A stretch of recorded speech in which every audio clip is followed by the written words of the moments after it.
The way I see it, there's a slave ships out there. And I'm freeing slaves. I'm freeing slaves. Before I get into the discussion that I want to get into in this video, I just want to preface this video by letting my audience know that tomorrow I will be having a live discussion with this channel, Waking the Future. Now, I normally watch this channel, I normally watch these guys on BitChute, but our live discussion will be happening on Odyssey. And it will be happening, I believe, at like 5 o'clock in the morning, or some ungodly hour like that. So if you're up at 5 o'clock in the morning, Eastern Standard Time, and you're interested in a live discussion, check out this channel over on Odyssey. I'll be there, hopefully, having a live discussion with these guys. And if you can't make it for the live discussion, don't worry. I'll be recording it as it's going live, and I will upload the video to my YouTube channel, which will cause it to auto-upload to my BitChute, my Odyssey, and my Rumble channel.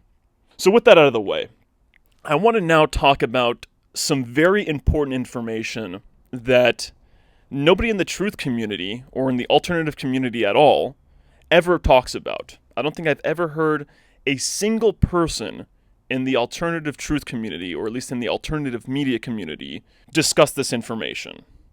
Now, of course, that information is how to get on the ballot, how to become a politician of some sort. You see, whether we like it or not, if we want to beat the system, we have to first become the system. We have to work within the system.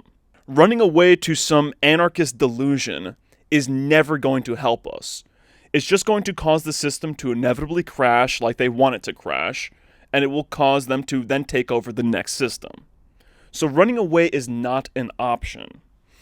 And direct action, like the things that people do at these protests and other forms of direct action, like violence and stuff, is not the answer.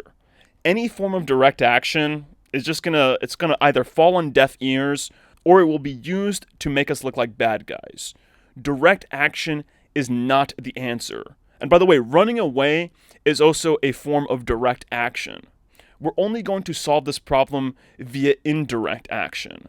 And the most important indirect action is taking over the systems of power.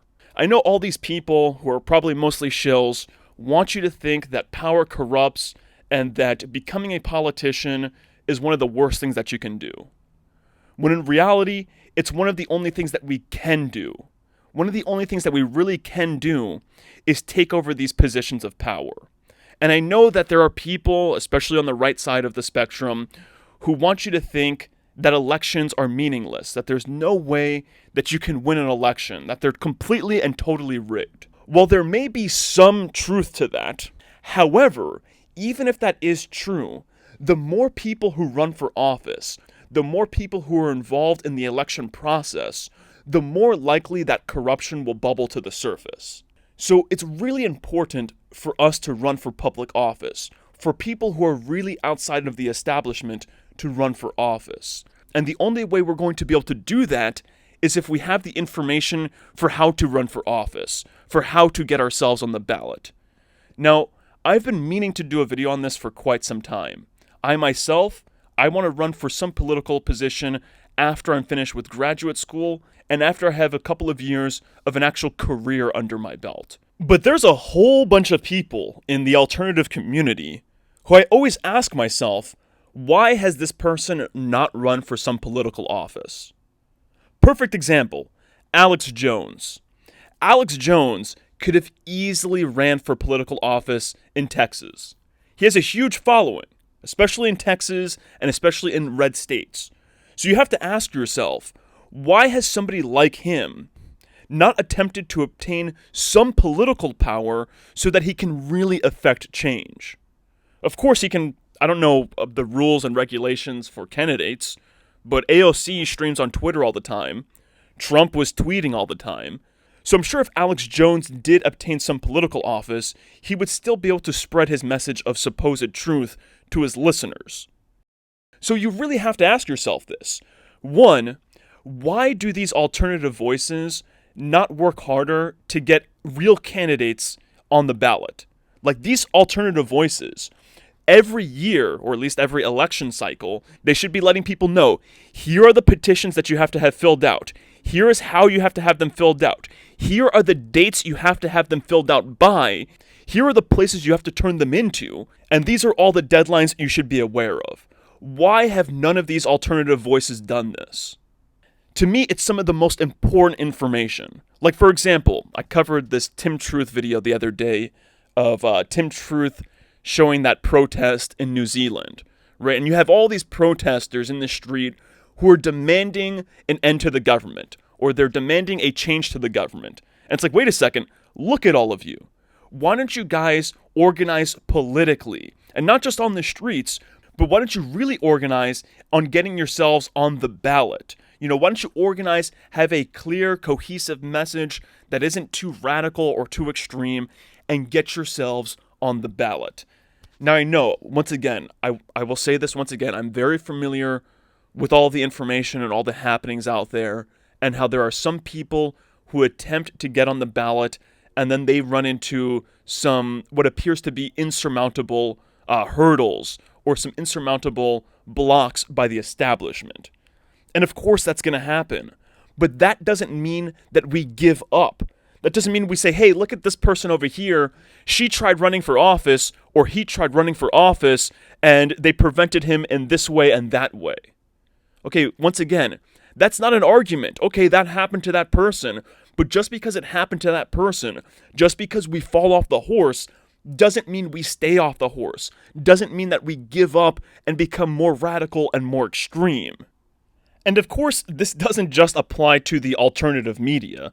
The same thing can be said about the mainstream media, and of course our education system. Why do they not cover this information extensively? Why do they not cover this information every year?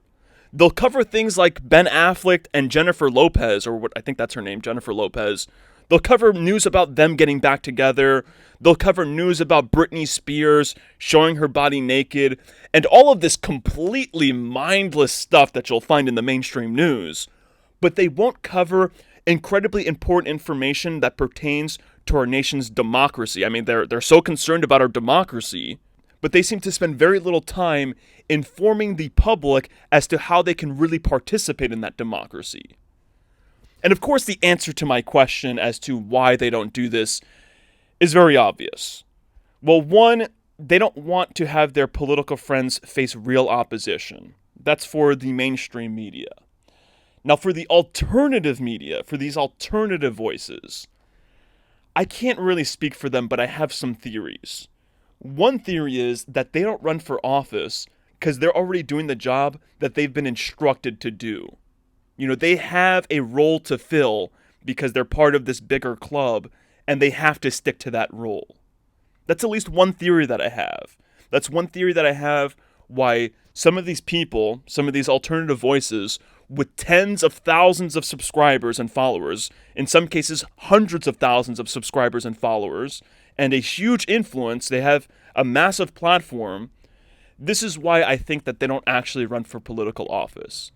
Because they're very likely shills who have a very specific duty to fulfill, and they can't really fulfill that duty if they run for political office.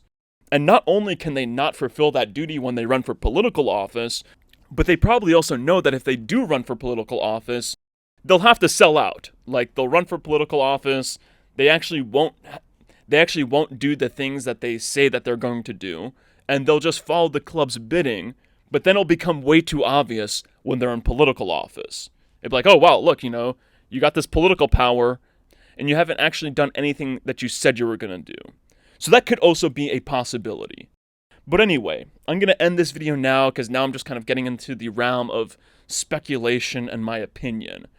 And what I'll do is, I'm not just going to talk shit about this topic. What I'm going to do is, I'm going to figure out this information from my local area. I'm going to try to figure out the dates and the offices that you have to turn these things into, and the exact paperwork that you need to use, like the exact petition paperwork that you need to use. And I'll try to do a video on how to run for political office, at least in New York City, in my local area.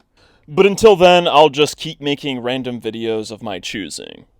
Exposing blind spots and exposing shills on all sides of the aisle. That can be a big strain on him. Guys like this get pretty confused when they find out what's really going on.